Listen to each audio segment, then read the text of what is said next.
Wendie Donabie keeps herself busy in her Heron's Nest studio gallery in Bracebridge, where she pens her poetry and stories and offers her nature-inspired art for sale. As both a writer and an artist, it's her concern for our planet that inspires her artwork and her fascination with relationships that influences her stories and her poetry. Wendie is co-founder of Muskoka Authors Association, participates in the Baysville Library Writing Circle, and has been one of the organizers of Tall Pine Tales since its inception in 2014. Her writing has appeared in magazines, anthologies, and collections. At this time, she is working on a double murder mystery set in a forested resort area somewhere in North America, the setting inspired by the Muskoka environs. Wendie is reading an excerpt from her work in progress, The White Pine Murder. She would love to know if you're intrigued to hear more. Wendie Donabie. Chapter 1. 911, police, fire, or medical. What's your emergency? I'm up on Jacob's Trail, a garbled, nervous-sounding male voice began.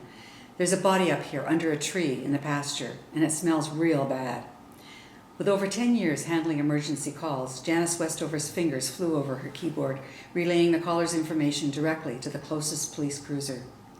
Sir, we have officers on their way to your location. They'll be there soon and will want to talk to you. I don't want to talk to nobody. Just get someone up here. Please give me your name and a phone number where we can reach you in case we have more questions. A blaring dial tone echoed in her ear. In a small community like Faulkner Falls, most calls related to accidents, domestic disputes, fires, or burglaries. Callers had hung up on Janice before, but never when a body was involved. Sergeant Tom Driver and his junior officer, Constable Sarah Tremaine, were just finishing off a quick lunch in their cruiser when the computer terminal in their car came to life. Sarah read out the information. Body found in the pasture, Jacob's Trail. Caller complained of bad odor. That doesn't sound good. Probably a damn tourist hiking up there alone. Tom shook his head. Doesn't seem to matter how many warnings we issue about the dangers of walking that trail alone and of potential wildlife encounters. With the siren blaring, Tom pulled the cruiser out onto the road. Sarah, contact dispatch and see if there are any more details. Right, Sarge. Sarah radioed through and was put in touch with Janice. Hello, Constable Tremaine here. We're on our way to investigate that call about the body. Did the caller provide any more details? Not really. He hung up on me before I could get a name or a phone number, and I suspect he'll be long gone before you arrive. Okay, thanks. Make sure we get a recording of the call at the station, Tom interjected. Someone may recognize the voice. Policing was a second career for Tom. At the age of 30, he left a successful insurance business and entered police college, wanting to find a better way to serve his community. That was 10 years ago. His partner, Sarah Tremaine, had been on the force for 6 months, joining immediately after graduation. Tom liked her fresh approach to policing. She possessed good insights, and he knew her people skills would be an asset in their work together. Most of their cases involved petty thefts, B&Es, domestic disturbances, the odd drinking and driving charge. A suspicious death was a rare occurrence. They didn't speak for the rest of the short drive, both deep in thought about who they were about to find and wondering what had led to the individual's death. As they pulled into the trail parking lot, Tom broke the silence.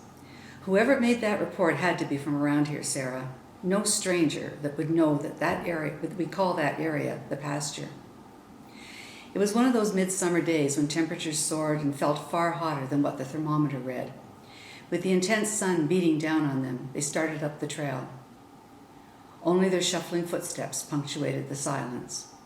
Sweat pooled in the small of their backs and glistened on their arms and faces. The air hung heavy with humidity and the musty scent of rich loam and decaying leaves. Not a whisper of wind sighed through the sultry stillness. Even the birds seemed reluctant to expend energy on a song. Where the trail leveled off at the pasture, Sarah spoke up and pointed. There, under the large white pine. The anonymous caller hadn't lied. As they got closer, the stench of decomposing flesh left no doubt life had departed this mortal form. The body leaned up against the tree in a fetal position. Copper-red hair fell over the deceased's back, almost blending into the bloodstain that spread across her jacket. Oh my God, Tom. Sarah's voice trembled. It's Jill. Jill Matthews. The young officer looked almost as pale as the body lying on the ground. Tom reached out to steady her. You okay? He asked. Yeah, I'll be okay. It's just a shock. Jill was a close friend. I talked to her a few days ago. We were planning a weekend away together. I'm so sorry, Sarah. I met her a few times shortly after she moved here. She was doing research into the Gwen Neal murder case for her novel. Yeah, Jill's been working on it for almost a year, sharing the storyline with me, Sarah said. She's almost finished writing it, but she wanted to keep the ending a secret. Well, Sarah, we still have a job to do. Let's tape off the area and get Hawthorne up here, Dr. Hawthorne up here. Can you take care of that? Sure. Her head was reeling. Sarah stepped away to make the call and collect the police tape from the patrol car. David Hawthorne, MD, managed a family practice in Faulkner Falls and handled double duty as the county coroner. While they waited for him to arrive, the sergeant examined the wound on Gillian's back. She had been shot. Constable Tremaine returned to the crime scene. The doc's on his way with the ambulance to take Jill, her body, to the lab. Good. Now let's get this area cordoned off. Partway through putting up the tape, Tom stopped. Sarah, I hate to tell you this. The sergeant looked into his partner's eyes. I believe Jill was murdered. I never thought we'd have this happen in Faulkner Falls. Murdered? Tears welled up in Sarah's eyes. Jill wouldn't hurt a soul. Why would someone do this? Tom gave her shoulder a squeeze of reassurance. That's what we need to find out. Now let's start looking for evidence. Hopefully we'll find a spent shell casing. We don't know if she was shot here or elsewhere and moved, so watch your step. Keep an eye out for anything else that seems out of place, and take photos of everything. While Tremaine scoured the area, Tom used his cell phone to take photos of the body. Only minutes later, Sarah called out, Found a casing, Sarge. You know the procedure, Constable. Photos, then bag it. We'll get everything we find to the forensics lab in Dryden tonight. The sound of a vehicle in the parking lot below announced the arrival of the coroner. Soon the grossly overweight doctor appeared, struggling up the last few feet of the trail, his white shirt drenched in perspiration, sleeves rolled up to his elbows. Following close behind, two brawny paramedics carried a gurney. Sorry to see you both under these circumstances. Breathing heavily, wiping his face with a hanky, Hawthorne headed directly to the body. Oh my, it's Gillian Matthews. Tragic. Such a lovely young woman. She was one of my patients. He bent down to examine the remains more closely. As he turned her over, Sarah was thankful her friend's eyes were closed. Looks like a single shot to the back, close range, small caliber bullet. I'd say she's been dead 24 to 36 hours, and it doesn't appear the body's been moved. Still, I'll need to do a full autopsy to make sure I haven't missed anything.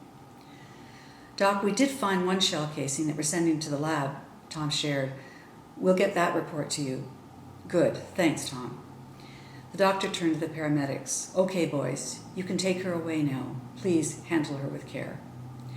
Sarah watched wide-eyed as Gillian was lifted and placed into the black body bag on the stretcher. She looked like a giant monarch butterfly chrysalis just before its metamorphosis into a magical flying creature, except nothing beautiful would ever emerge from this cocoon. While the doctor and paramedics finished up, Tom and Sarah spread out to examine more of the area, but other than the trampled grasses and bushes, they found nothing else of interest until they headed back down the trail. Tom, what's that over there behind the waste bin? Tossed in the grass, they found a picnic basket and the remains of a lunch, plus 4 empty beer bottles. Strange. People always throw empty bottles on the ground, but a picnic basket and food. We need to get these to the lab too. Between them, they bagged and tagged the items and loaded them into the trunk of their car. As they were preparing to leave, a lava-red Mustang convertible with its top down peeled into the parking lot and skidded to a stop, throwing a spray of gravel into the air. Its tires spinning, the driver began backing up to leave. Tom's quick reflexes kicked in. He pulled out his revolver and pointed it at the car. Stop, he ordered. Show me your hands.